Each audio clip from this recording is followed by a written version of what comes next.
Thanks so much for joining us, John and Trevor. So let's talk about this year's Sundance. It's the 30th anniversary of the film festival. What are some things that you've seen in terms of how the festival and independent film have evolved?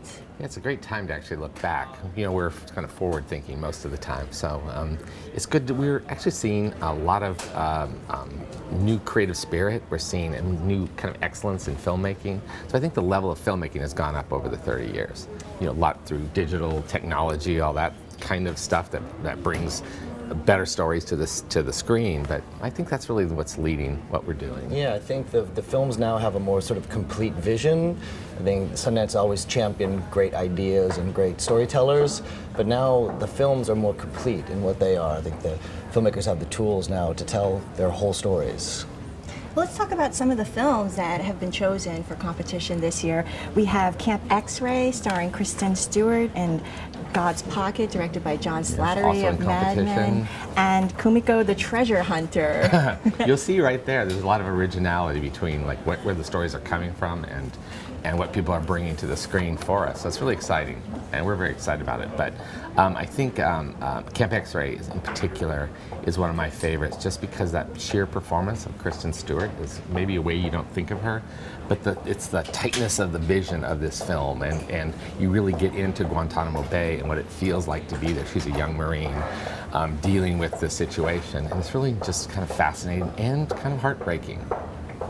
Yeah, and I think what's interesting to look at God's Pocket and Kumiko the Treasure Hunter too, as both being in our competition, but couldn't be more different kinds of films and coming from different places. You know, John Slattery directed God's Pocket, obviously a very acclaimed actor from a lot of people know from Mad Men, and he got an amazing cast: Philip Seymour Hoffman, Christina Hendricks, and tells this sort of masterful story set in Philadelphia.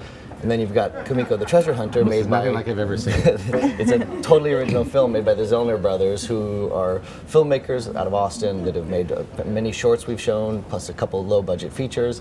And now they return with this wildly inventive film inspired by this bizarre true story that I think is really one of the more distinctive films in the entire festival. And we know, of course, Sundance is also very well known for its documentary slate. Are there any films in particular this year that you're excited about? Yeah, we're really seeing a lot of the use of kind of the effect of technology in our lives. That's been sort of a theme that's working through. There's an amazing film all about childhood obesity, produced by Katie Couric, and it's kind of a whole really deep, rich story of all the problems that are leading up to obesity in our country right now.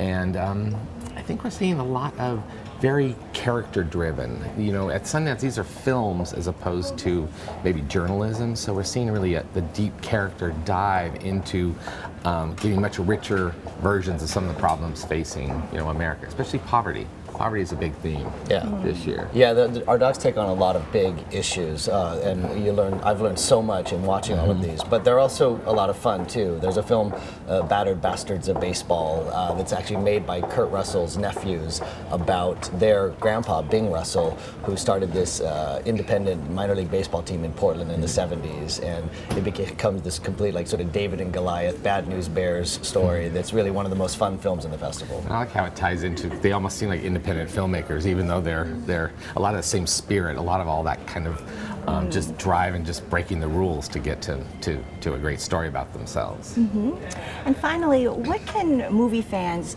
around the country and around the world who aren't able to make it to Utah do if they're interested in some of these Sundance films? I think a lot of it is just kind of maybe watching the coverage like this and tracking. I know there's a big distance sometimes before these films actually make it to consumers. But I know a lot of people track those. I actually like looking at last year's movies and going back and seeing where they are. A lot of them are on all the different platforms, especially online. So I think you can always catch up. I'm still catching up with a lot of films. But look at, just do some research on the films that we're showing and wait for them. We also, we're actually going to be screening short films that are in this current festival online too, on YouTube, as part of a special presentation about that. And for me, short films are a huge part of what Sundance has always been about, because Sundance is about discovery, and I think the short films, our track record of discovering talent through our short films is pretty phenomenal, and I think so it's a great place to see all the future filmmakers of the world. Well, thanks so much, John and Trevor. The festival's mid-January in parts of Utah, and I'll see you there. Yeah, see you there. Thank you.